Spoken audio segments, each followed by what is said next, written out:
যেখানে প্রথমে ধর্ষণ করা হয়েছিল তরুণীকে, তারপর তাকে খুন করা হয়, শ্বাসরোধ করে খুন করা হয়েছিল, কিন্তু তারপর ফের তাকে ধর্ষণ করা হয়েছে। ইতিমধ্যে বড় খবর সামনে আসছে যে প্রথমে ধর্ষণ করা হয়েছিল তাকে, তারপর তাকে শ্বাসরোধ করে খুন করা হয়, তারপরে ওই তরুণীকে আবারও ধর্ষণ করা হয়।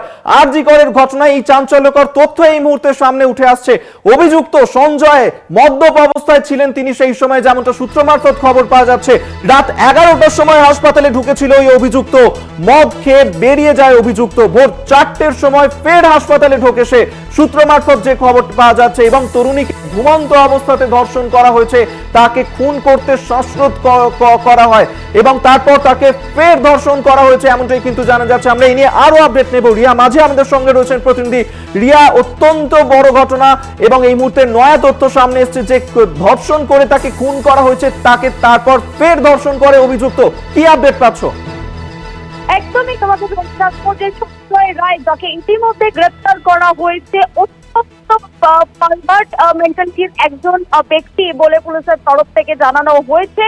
এবং তোমাকে জানিয়ে রাখবো যে সঞ্জয় রায়, যাকে ইতিমধ্যেই গ্রেপ্তার করা হয়েছে, কলকাতা পুলিশের সিভিক ভলেন্টিয়ারিং সঞ্জয় রায়, তাকে গ্রেপ্তার করা হয়েছে। এবং এই যে তদন্ত প্রক্রিয়া কালকে মধ্যরাত অর্থাৎ সারা রাত ধরে যে তদন্ত প্রক্রিয়া চলছিল, সেখানে সিসিটিভি ফুটেজ দিয়ে দেখা হচ্ছিল। গ্রাউন্ড ফ্লোরে একাধিক সিসিটিভি রয়েছে এবং সমস্ত জায়গা, যেখান থেকে লিফট বা সিঁড়ি যেখান দিয়েই তার এন্ট্রি হোক না কেন, বা মেন গেট যেখান দিয়েই তার এন্ট্রি হোক না কেন, সেখানে তাকে সিসিটিভির আওতায় আসতেই হবে। এই বিষয়টা কিন্তু প্রথমে পুলিশ দেখছিল এবং পুলিশ যখন জানে যে পিএম এর যখন রিপোর্ট আসে, ইনকোয়েস্ট পিএম যখন রিপোর্ট আসে, সেখানে দেখা যায় যে 4টে থেকে 6টার মধ্যে এই খুন করা হয়েছে।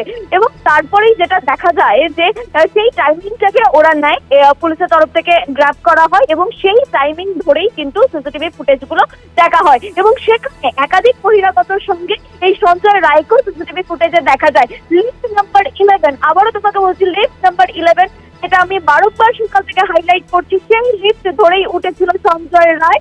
এবং সেই লিফট দিয়ে যখন উঠছিল, তখন তার যে গলাতে একটি নেক ব্যান্ড, অর্থাৎ যে ব্লুটুথ নেক ব্যান্ড আমরা ইউজ করি, সেই ব্লুটুথ নেক ব্যান্ড তার গলাতে ছিল।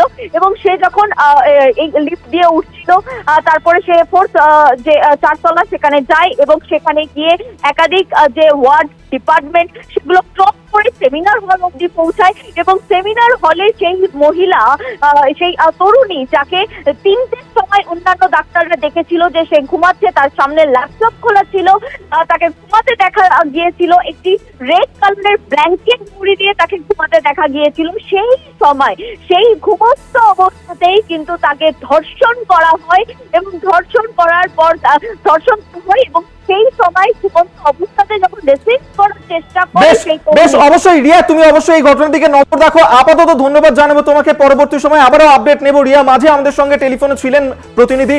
এই মুহূর্তে